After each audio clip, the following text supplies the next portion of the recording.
નમસ્કાર. આજે આપણે એક એવી શોધની વાત કરવાના છીએ જેણે સાચું કહું તો આપણી આખી દુનિયાને હંમેશા માટે બદલી નાખી, અને એ છે વિદ્યુત પ્રકાશ. પણ આપણે શરૂ કરીએ એ પહેલાં મારે એક સવાલ પૂછવો છે. ક્યારેય વિચાર્યું છે કે એક આખી સદી સુધી દુનિયાનો સૌથી મોટો, સૌથી મુશ્કેલ કોયડો કયો હતો? એક એવો કોયડો જેણે એ જમાનાના મોટા મોટા દિમાગોને પણ ચક્રાવે ચઢાવી દીધા હતા. તો એક કોયડો હતો રાતને દિવસમાં કેવી રીતે ફેરવવી, અને એ પણ એવી રીતે જે સુરક્ષિત હોય, સસ્તી હોય અને જેના પર ભરોસો કરી શકાય. આ કોઈ નાની સૂની વાત નહોતી. આ એ પડકાર હતો જેમાં એમ કહી શકાય કે ઔદ્યોગિક ક્રાંતિની ચાવી છુપાયેલી હતી. ચાલો હવે પહેલા વિભાગ તરફ જઈએ. અંધકારમાં જીવન. જરા કલ્પના કરીએ કે એ સમય કેવો હશે. એક એવી દુનિયા જ્યાં આગ અને પડછાયાનું રાજ હતું. જો વીજળી નહોતી ત્યારે લોકોનું જીવન સૂરજ સાથે જ ચાલતું હતું. સૂરજ ડૂબ્યો એટલે બધું જ બંધ. ખાલી સામાજિક જીવન જ નહીં, આખું અર્થતંત્ર અટકી જતું. અંધારું એટલે ખાલી ડર નહીં, પણ વિકાસ અને પ્રગતિ પર લાગેલી એક બ્રેક હતી. તો પછી લોકો પાસે વિકલ્પો શું હતા? સારું, એક તો મીણબત્તીઓ અને તેલના દીવા હતા, પણ એ કેટલું અજવાળું આપે. ઝાંખું, ટમટમતું અને આગ લાગવાનું જોખમ તો ખરું જ. ઉપરથી સામાન્ય પરિવારને તો એ પોસાય પણ નહીં. બીજો વિકલ્પ હતો શહેરોમાં ગેસ લાઇટનો. હા, એ તેજસ્વી હતી, પણ એમાં વિસ્ફોટ થવાનો અને ઝેરી ધુમાડો ફેલાવાનો ભય સતત રહેતો. એટલે કે કોઈપણ ઉપાય એવો નહોતો જે ખરેખર કામનો હોય. અને અહીંથી આપણી વાર્તામાં એક નવો વળાંક આવે છે. વિભાગ 2, પહેલા વિદ્યુત તણખા. આ એ સમય છે જ્યારે વિજ્ઞાને પ્રકાશ બનાવવા માટે ધીમા પણ મક્કમ પગલાં ભરવાનું શરૂ કર્યું. આખી સફર બહુ ધીમી હતી. વિચારો, 1800માં વોલ્ટાએ પહેલી બેટરી બનાવી, અને લગભગ તરત જ હમ્ફ્રી ડેવીએ એક આર્ક લેમ્પ બનાવ્યો. પણ એ એટલો બધો તેજસ્વી હતો, એટલો બધો કે ઘરમાં તો એનો ઉપયોગ કરવો અશક્ય હતો. પછીના વર્ષોમાં પ્લેટિનમ જેવી મોંઘી ધાતુઓ પર પ્રયોગો થયા, પણ કોઈ સસ્તો અને વ્યવહારુ રસ્તો મળ્યો જ નહીં. લગભગ 70 વર્ષ, હા 70 વર્ષ સુધી વૈજ્ઞાનિક શોધ અને સામાન્ય માણસના ઉપયોગ વચ્ચે એક બહુ મોટું અંતર રહ્યું. તો એક પરફેક્ટ લાઇટ બલ્બ બનાવવા માટે શું જોઈતું હતું? ખાલી એક વસ્તુ નહીં, પણ 5 પડકારો એક સાથે ઉકેલવાના હતા. પહેલું, એ લાંબો સમય ચાલવો જોઈએ, મિનિટો નહીં, સેંકડો કલાકો. બીજું, એ સુરક્ષિત હોવો જોઈએ, કોઈ આગ કે ઝેરી ધુમાડો નહીં. ત્રીજું, દરેક જણ એને ખરીદી શકે એટલો સસ્તો હોવો જોઈએ. ચોથું, એ વીજળી પણ ઓછી વાપરે. અને છેલ્લે 5મો, એનો પ્રકાશ આંખોને ખૂંચે એવો નહીં, પણ ગરમ અને સ્થિર હોવો જોઈએ. આ 5 વસ્તુઓ એક જ બલ્બમાં લાવવી, એ જ તો 19મી સદીનો સૌથી મોટો પડકાર હતો. અને આજ આપણને લઈ જાય છે આપણા ત્રીજા વિભાગમાં, ધ ગ્રેટ ફિલામેન્ટ રેસ. હવે આપણે 19મી સદીના એ સમયમાં પહોંચી ગયા છીએ જ્યાં દુનિયાભરના શોધકો એક નાનકડી પણ સૌથી અગત્યની વસ્તુ શોધવા માટે એકબીજા સાથે સ્પર્ધા કરી રહ્યા હતા. એ હતો એક પરફેક્ટ ફિલામેન્ટ. અને આ રેસમાં થોમસ એડિસનની રીત ખરેખર જોવા જેવી હતી. એમનામાં ગજબની ધીરજ હતી. એમની પદ્ધતિ એકદમ સીધી હતી. કોઈ એક સામગ્રી વિશે વિચારો, એમાંથી એક પાતળો ફિલામેન્ટ બનાવો, એને એક વેક્યુમ બલ્બમાં મૂકીને કરંટ પસાર કરો, અને પછી જુઓ કે એ કેટલી વાર ટકે છે. અને પછી આ જ આખી પ્રક્રિયા હજારો વખત અલગ અલગ વસ્તુઓ સાથે દોહરાવો. આ કોઈ જાદુ નહોતું સાહેબ, આ હતી સખત પદ્ધતિસરની મહેનત. અને આ જ વિચાર એમના એક બહુ જ પ્રખ્યાત વાક્યમાં દેખાય છે. હું નિષ્ફળ નથી થયો. મેં તો ખાલી 10,000 એવા રસ્તા શોધી કાઢ્યા છે જે કામ નથી કરતા. આ વાક્ય બતાવે છે કે નિષ્ફળતાને પણ તેઓ કેવી રીતે જોતા હતા. પણ એક વાત યાદ રાખવા જેવી છે. આ આખી વાર્તા ખાલી એડિસનની નથી. યુકેમાં જોઝેફ સ્વોન જેવા લોકો પણ કાર્બન ફિલામેન્ટ પર ખૂબ મહત્વનું કામ કરી રહ્યા હતા. અને લુઇસ લેટિમરને તો ભૂલી જ ના શકાય. એમણે ફિલામેન્ટ બનાવવાની રીતને એટલી સુધારી કે બલ્બનું મોટા પાયે ઉત્પાદન શક્ય બન્યું. એટલે આ કોઈ એક વ્યક્તિની જીત નહોતી, આ એક આખી વૈશ્વિક દોડ હતી. હવે આવે છે વિભાગ 4, લાઇટ બલ્બથી આગળ. અને અહીં વાર્તામાં એક જોરદાર ટ્વિસ્ટ છે. મોટાભાગના લોકોને એમ જ લાગે છે કે બલ્બની શોધ થઈ ગઈ એટલે કામ પૂરું. પણ સાચું કહું તો એ તો માત્ર શરૂઆત હતી. તો વિચારો, હવે એક સારો, ટકાઉ, સસ્તો લાઇટ બલ્બ હાથમાં હતો. તો પછી બધી સમસ્યાઓ પૂરી થઈ ગઈ હશે, ખરું ને? જવાબ છે ના, બિલકુલ નહીં. એક બલ્બ બનાવવો એ તો જાણે યુદ્ધ જીતવાનો એક નાનકડો ભાગ હતો. અસલી અને સૌથી મોટું કામ તો હજી બાકી જ હતું. ખરી ક્રાંતિ તો એક બલ્બ નહોતી. ખરી ક્રાંતિ હતી એક આખી સિસ્ટમ. એડિસનનો પર્લ સ્ટ્રીટ સ્ટેશન પ્રોજેક્ટ જુઓ. એ એક સંપૂર્ણ ઇકોસિસ્ટમ હતો. વીજળી બનાવવા માટે મોટા જનરેટર, એ વીજળીને દરેક ઘર સુધી પહોંચાડવા માટે આખી ગ્રીડ, કોણે કેટલી વીજળી વાપરી એ માપવા માટે મીટર, અને ઘરોમાં લગાવવા માટે સોકેટ અને સ્વિચ. બલ્બ એ તો આ વિશાળ અને જટિલ સિસ્ટમનો માત્ર છેલ્લો ટુકડો હતો. અને હવે અંતિમ વિભાગ, એક પ્રકાશિત દુનિયા.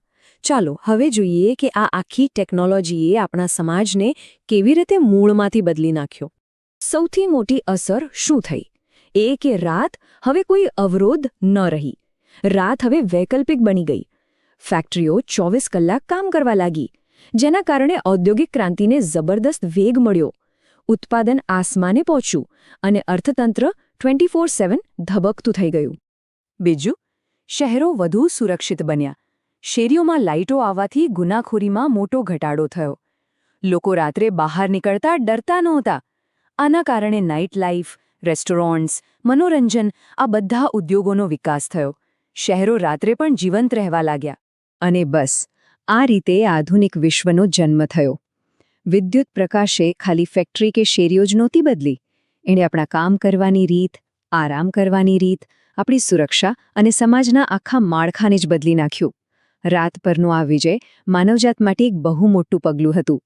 તો આજના આ વિશ્લેષણના અંતમાં એક સવાલ વિચારવા જેવો છે. જેમ એક સમયે આ લાઇટ બલ્બ એક ચમત્કાર જેવો હતો, આજે એવી કઈ ટેકનોલોજી છે જે આપણા જીવનમાં એટલી બધી વણાઈ ગઈ છે કે આપણે એના વગર જીવવાનું વિચારી પણ નથી શકતા? એક રસપ્રદ સવાલ છે, નહીં? ક્યારે વિચાર્યું છે કે એક સાધારણ દેખાતો કાચનો ગોળો આપણી આખી દુનિયાને કાયમ માટે કઈ રીતે બદલી શકે? આજે આપણે એ જ ફિલામેન્ટ લેમ્પ પાછળ છુપાયેલી ક્રાંતિની વાત કરવાના છીએ. ચાલો આ આખી વાતની શરૂઆત એક કોયડાથી કરીએ. આપણી પાસે જે સ્ત્રોત સામગ્રી છે એમાં એક એવો શબ્દસમૂહ છે જે પોતાની અંદર જાણે કે એક આખી ટેકનોલોજીની ક્રાંતિ સમાવીને બેઠો છે. Filament lamp. હા, બે શબ્દોનો મતલબ શું થતો હશે? આની પાછળ એવી તો કંઈ વાર્તા છુપાયેલી છે. ચાલો આજે આ જ રહસ્યને ઉકેલીએ. અને રહસ્ય પરથી પડદો ઉઠી ગયો.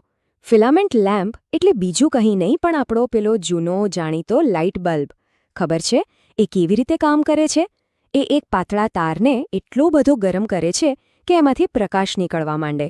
કેટલો સરળ પણ કેટલો ક્રાંતિકારી વિચાર, નહીં? તો આ શોધનો આપણા જીવન પર કેટલો મોટો પ્રભાવ પડ્યો એ સમજવા માટે પહેલાં એની અંદર શું છે એ જોવું પડશે. જેણે સદીઓના અંધકારને દૂર કર્યો એ કાચના ગોળાની અંદર આખરી છે શું? જો, બહારથી તો એક કાચનો બલ્બ છે જે રક્ષણ આપે છે.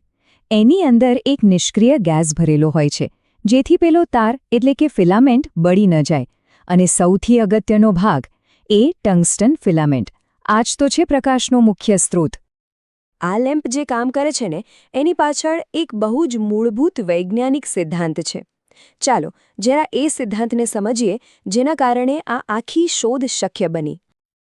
આ સમગ્ર જાદુ પાછળ એક જ શક્તિશાળી સિદ્ધાંત છે, ઇન્કેન્ડેસન્સ. ગુજરાતીમાં કહીએ તો તાપદીપ્તિ. આ એક શબ્દમાં જ બધી વાત આવી જાય છે. આખી પ્રક્રિયા એકદમ સીધી અને સરળ છે. વીજળી ફિલામેન્ટમાં જાય છે. હવે ફિલામેન્ટનો અવરોધ એટલો બધો હોય છે કે એ વીજળીના પ્રવાહને રોકે છે. આનાથી એના અણુઓ જોરશોરથી ધ્રુજવા લાગે છે અને આ ધ્રુજારીજ ગરમી અને પ્રકાશના રૂપમાં બહાર આવે છે. બસ આટલું જ. સારું, આપણે એ તો સમજ્યા કે આ ટેકનોલોજી કેવી રીતે કામ કરે છે, પણ હવે એ જાણવું પણ એટલું જ રસપ્રદ છે કે આની પાછળ કોણ હતું અને આ બધું ક્યારે થયું. કારણ કે આ કોઈ એક વ્યક્તિની શોધ નહોતી, પણ એક આખી સ્પર્ધા અને સહયોગની ગાથા હતી. આ કોઈ એક રાતમાં થયેલી શોધ નહોતી. એની સફર તો છેક 1862માં હમ્ફ્રી ડેવીના પહેલા ઇલેક્ટ્રિક આર્ક લેમ્પથી શરૂ થઈ હતી. પછી ધીમે ધીમે સુધારા થતા ગયા અને છેક 1879માં થોમસ એડિસને એક એવો બલ્બ બનાવ્યો જે ખરેખર વ્યાપારી રીતે સફળ થયો. આ એક લાંબી યાત્રા હતી. એ સમયે મુખ્ય હરીફાઈ હતી યુકેના જોસેફ સ્વોન અને અમેરિકાના થોમસ એડિસન વચ્ચે. સ્વાન કાર્બનના કાગળનો ઉપયોગ કરતા હતા, જે બહુ નાજુક હતો અને જલ્દી તૂટી જતો.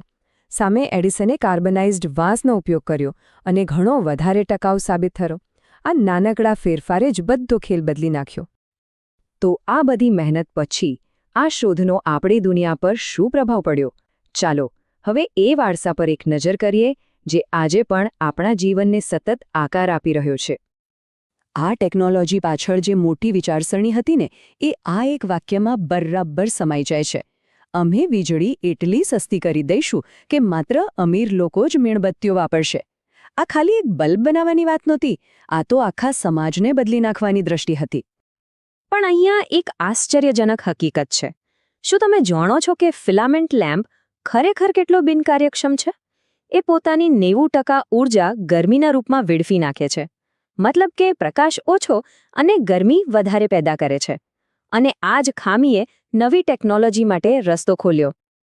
જો આપણે કાર્યક્ષમતાની વાત કરીએ તો ફિલામેન્ટ લેમ્પ ઘણો પાછળ રહી જાય છે. એની સરખામણીમાં CFL અને ખાસ કરીને LED બલ્બ તો અનેક ગણા વધારે કાર્યક્ષમ છે. કહી શકાય કે ફિલામેન્ટ લેમ્પ એક ક્રાંતિકારી શરૂઆત હતી, પણ એ સફરનો અંત નહોતો. તો આખી વાતનો સાર શું છે? આ એક સાધારણ બલ્બે આપણા જીવનને ફરીથી ગોઠવી દીધો. એણે સૂર્યાસ્ત પછી પણ દિવસને લંબાવ્યો, ફેક્ટરીઓને ઉદ્યોગોને ગતિ આપી, રાત્રે શહેરોને વધુ સુરક્ષિત બનાવ્યા. અને આજે પણ જ્યારે કોઈ નવો વિચાર આવે ત્યારે એનું પ્રતીક શું હોય છે? એક બલ્બ જ ને. ફિલામેન્ટ લેમ્પે રાતને બદલી નાખી. હવે વિચારવા જેવો સવાલ એ છે કે ભવિષ્યની એવી કઈ ટેકનોલોજી હશે જે આપણા દિવસોને બદલી નાખશે? આ પ્રશ્ન સાથે આપણે આજના વિશ્લેષણને અહીં વિરામ આપીએ. આ વિડીયોમાં મજા આવી? જો તમને આ વિડીયો ગમ્યો હોય તો તેને લાઇક કરો અને તમારા અન્ય મિત્રો સાથે પણ શેર કરો. આવા વધુ માહિતીપ્રદ વિડીયો જોવા માટે મોતીલાલ ભોએ ચેનલને સબસ્ક્રાઇબ કરો. આ વિડીયો જોવા બદલ આભાર.